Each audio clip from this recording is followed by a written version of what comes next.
So war with the Marathas, our next topic is okay.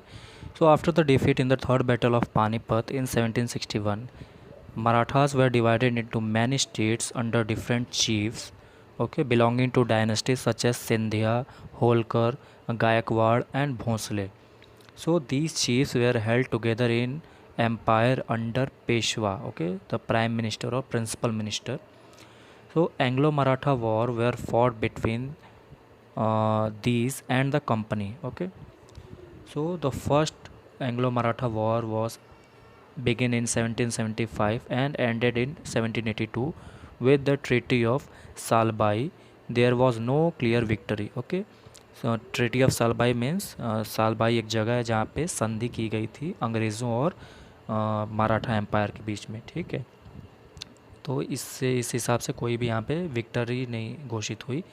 Okay, the next second Anglo Maratha war was begin in 1803 and ended in 1805, resulting in the British gaining Odisha and the territories north of the Yamuna river including Agra and Delhi.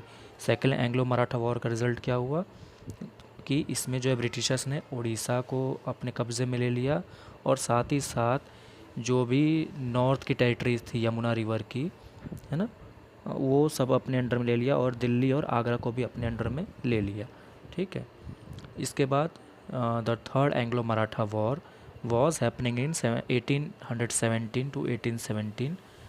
This war resulted crush the Maratha empire and the Peshwa was removed and company now had control over the territories south of the Vindhyas.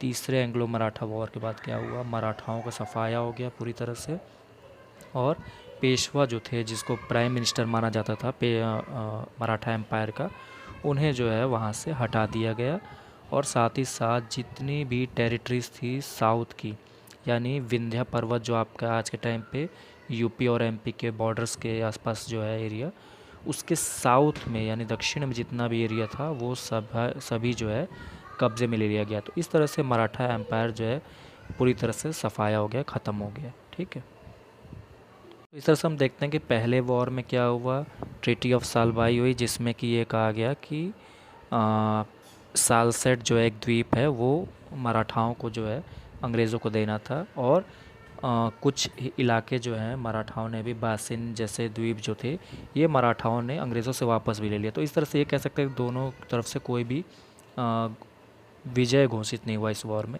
लेकिन second Anglo Maratha war के बाद जो है Britishers ने क्या किया, उड़ीसा को कब्ज़े में ले लिया. ठीक है, और साथ ही साथ यमुना रिवर जो दिल्ली के और हरियाणा के आसपास बहती है उसके उत्तर के इलाके सभी जो है अंग्रेज़ों ने अपने हिस्से में ले लिया. ठीक है, यानी हरियाणा पंजाब के बहुत सारा हिस्सा जो है और साथ ही साथ आगरा और दिल्ली को भी अपने कब्ज़े में ले लिया. और तीसरे एंग्लो मराठा वॉर के बाद तो पूरी तरह से मराठा एम्पायर क्रश हो गया, ख़त्म हो गया और वहाँ पे पेशवा को जो है हटा दिया गया और उन्हें बिठूर कानपुर के निकट एक टाउन है वहाँ पे उन्हें जो है रहने के लिए दिया गया और पेंशन दी गई उन्हें ब्रिटिश आर्मी के द्वारा.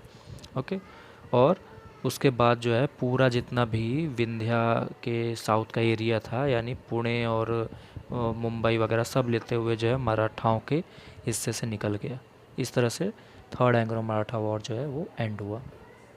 So our next topic is claim to be paramountcy. The claim to be paramountcy was a British policy which was introduced in India by British East India Company under Lord Hastings.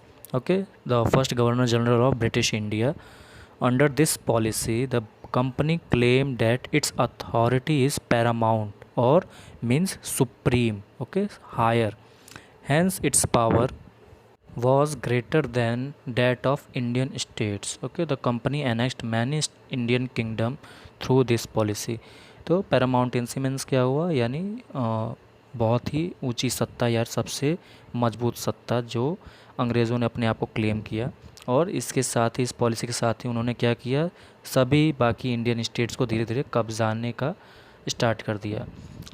So it is clear from the above that from the early 19th century the company pursued an aggressive policy of territorial expansion, okay, under Lord Hastings.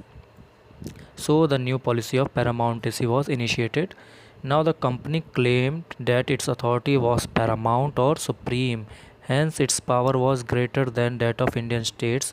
So in order to protect its interests, it was justified in annexing or threatening to annex any Indian kingdom.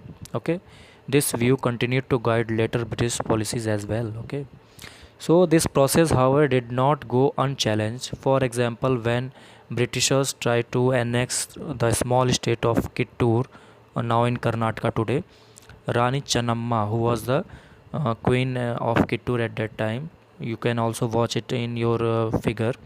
Okay, Rani Channamma took to arms and led an anti-British resistance movement. Okay, she was arrested in 1824 and died in prison in 1829. But Rai Anna, a poor chowkidar of Sangoli in Kittur, carried on the resistance. With popular support, he destroyed many British camps and records. Now he was caught and hanged by the British in 1830. Okay. तो Britishers east India company क्या करती थी, अपने आप को supreme power मानती थी उस टाइम पे, और कोई उस समय उसे ललकारने के लिए कोई भी पावर नहीं थी, ना मराठास थे ना मुगल्स थे। तो उस टाइम पे उन्होंने अब धीरे धीरे क्या किया, जो बाकी छोटी छोटी स्टेट्स थी उनको जो है अपने में मिलाने के लिए, उन पे कब्ज़ा करने के लिए धीरे धीरे फोर्सफुली अटैक्स किए। ठीक है, उसमें से एक कर्नाटक का किट्ठूर का भी स्टेट था, जिसमें रानी चन्नम्मा ने जो है बहादुरी के साथ उनका सामना किया, और इसके साथ ही धीरे धीरे सभी स्टेट्स को उन्होंने अपने में मिला लिया। Now most important is annexation of Punjab. Okay, Punjab पे जो कब्ज़ा करना था। ठीक है, तो in the late 1830s the company feared or threat from Russia. In order to prevent Russia from entering in India, the company wanted to get control over the northwestern area of India, and the company established indirect control over Afghanistan after a prolonged war between 1838 to 1842. So this is called Anglo-Afghan wars. Okay, so it took over Sindh in 1843, and after the death of Maharaja Ranjit Singh of Punjab in 1839, the company fought through prolonged wars with the Sikh kingdom. So finally Punjab was annexed in 1849.